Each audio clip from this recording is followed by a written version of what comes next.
আসসালামু আলাইকুম রহমতুল্লাহ। দর্শক, আমি আজকে কথা বলবো ইসলামী আন্দোলন এবং বাংলাদেশ জামাত ইসলামী নিয়ে যে ফাটল, এই ফাটলের মূল উৎস কোথায়। ইসলামী আন্দোলন এবং বাংলাদেশ জামাত ইসলামী যখন 8টা দল নিয়ে একত্রিত হয়েছে, বাংলাদেশের প্রায় মানুষ অর্থাৎ অধিকাংশ মানুষ ওই দলের উপর আস্থা রাখছে, ওই দলের প্রতি আস্থা রেখে ওই দলের প্রতি আগ্রহী হয়ে গেছে। প্রায় মানুষ মনে করছে এই জোটটাই আগামীতে ক্ষমতা যাচ্ছে, কিন্তু হুট করে মাঝখান দেখা যাচ্ছে এই জোটটা ভেঙে গেল। এই জোটটা ভেঙে যাওয়ার কারণে আমার মনে হয় বাংলাদেশের লক্ষ লক্ষ মানুষের সাথে সাথে জোট ভাঙার সাথে সাথে মনও ভেঙে গেছে। তারপরও যার দল তো তাই করবে, যার পথে সে হাঁটবে। এখানে জোটটা ভাঙার কারণটা কি ছিল? জোটটা ভাঙার মূল যে কারণটা ছিল, সেই কারণটা হচ্ছে ইসলামী আন্দোলন বাংলাদেশ জামাতের সাথে যে জোট করছে, ওই জোট থেকে মিনিমাম 100 আসন ওরা চাইছিল। তো ইসলামী আন্দোলনকে যদি বাংলাদেশের মধ্যে 300টা আসন আছে, 100 আসন দিয়ে দিলে, তো জোটের অন্যান্য শরিকদেরকে যদি প্রায় 50+ আসন দিয়ে দিলে, 50+ না, এনসিপিকে 35 দিয়ে দিলে এবং মামুনুল হককে 20 দিয়ে দিলে প্রায় 100-এর কাছাকাছি আসন চলা যায়। প্রায় 80-এর কাছাকাছি আসন অন্যান্য দলকে চলা যায়। তাহলে জামাতের জন্য তাকে 100 বা 100 সামথিং। তো তার মানে ইসলামী আন্দোলন আর জামাতের আসন সংখ্যা সমান। তা আসলে কি দল হিসেবে ইসলামী আন্দোলন আর জামাত সমান? এখানেই মূল ফ্যাক্টরটা উৎপাদন হয়েছিল। মূল ফ্যাক্টরের মূল উৎপত্তি এখান থেকে সমস্যা। ইসলামী আন্দোলন মনে করে বাংলাদেশ জামাত ইসলামী যেরকম একটা দল, ইসলামী আন্দোলন ওরকম একটা জনপ্রিয় দল।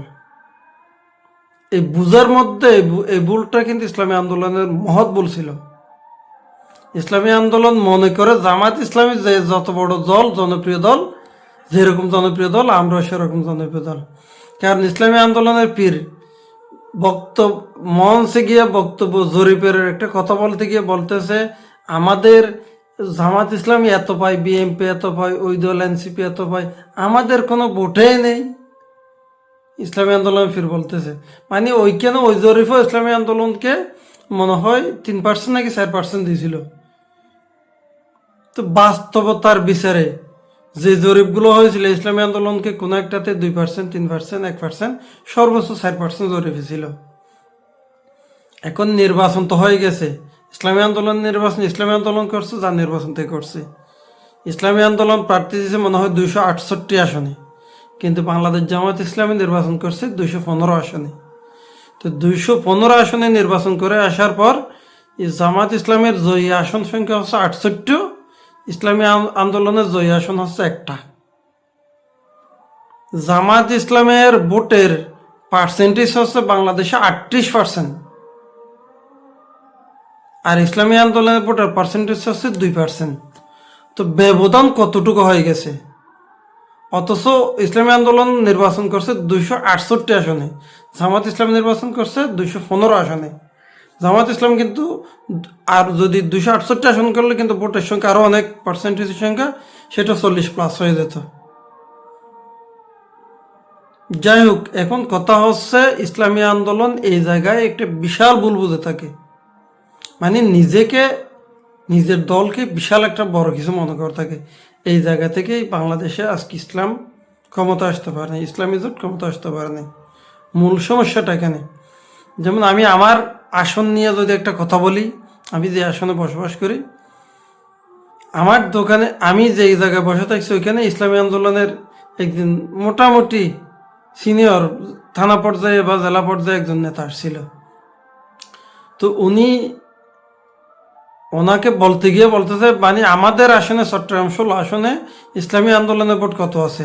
ওনার বক্তব্য ছিল ইসলামী আন্দোলন 30 থেকে 35,000 ভোট আছে, আর জামাত ইসলামের 45 থেকে 50,000 ভোট আছে। তো এখন ইসলামী আন্দোলন আর জামাত আলাদা নির্বাচন করছে।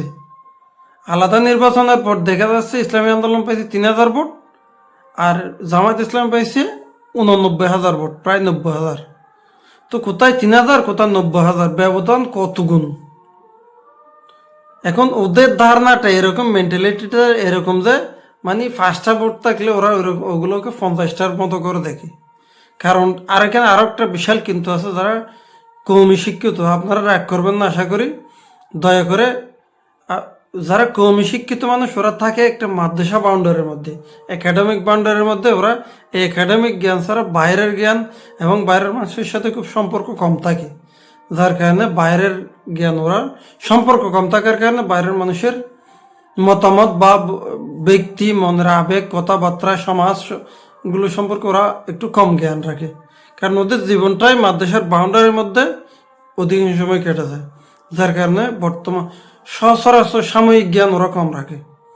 তো যেখানে ধারণা করতেছে এক ব্যক্তি 30 থেকে 35 হাজার ভোট, সেখানে ভোট করে 3,000 ভোট পাইছি।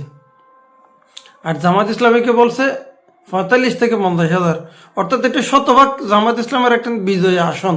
আমরা ভোটের আগেও জানতে এটা জামাত ইসলাম নির্বাচিত হবে, কিন্তু ওরা ধারণা করতেছে এখানে 50,000 ভোট আছে, এদের ভোট 30 থেকে 35,000। তো বোঝার মধ্যে কতটুকু ভুল। ওরা মূল সমস্যাটা হচ্ছে ওদের মধ্যে, বোঝার মধ্যে ওরা অনেক পিছিয়ে, যার কারণে আজকে এই বিশাল পাটলটা তৈরি হয়ে গেল।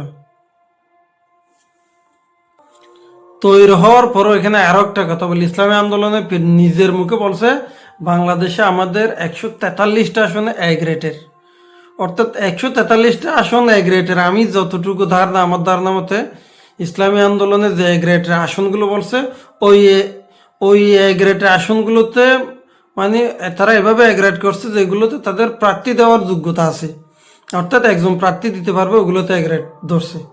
কারণ আমার যে এলাকা, ওই এলাকাও এদের এ গ্রেড, এ গ্রেডের আসনে নির্বাচন করে 3,000 ভোট পাইছে, অর্থাৎ জামানত বাজেয়াপ্ত হয়েছে। আমার আশেপাশে মিনিমাম ওদের 10টা এ গ্রেডের আসন আছে, 10টাতে 10টাই জামানত বাজেয়াপ্ত হয়েছে। তো তার মানে ওরা যেটা এ গ্রেড ধরছে সর্বোচ্চ, ওই এ গ্রেডের আসনে ওদের ওরা ভোট পাইছে 3 থেকে 5,000ও পায় নাই কোনো আসনে, 2,000, 3,000, 4,000 ভোট পাইছে।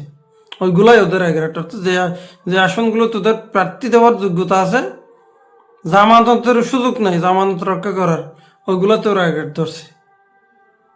তো কিভাবে একটা দলকে জোটে নিলে কতটা আসন দেওয়া যায়, আর কয়টা আসন দিলে ক্ষমতায় যেতে হলে, আপনাকে 10টা আসন দিলে ক্ষমতায় যেতে হলে মিনিমাম 5টা আসন আপনাকে জয় হয়ে আসতে হবে। জামাত ইসলামী আন্দোলনকে 50টা আসন দিয়ে বলছে, তো ক্ষমতা যেতে হলে মিনিমাম ওদেরকে 25টা আসনে জয় হয়ে আসতে হবে।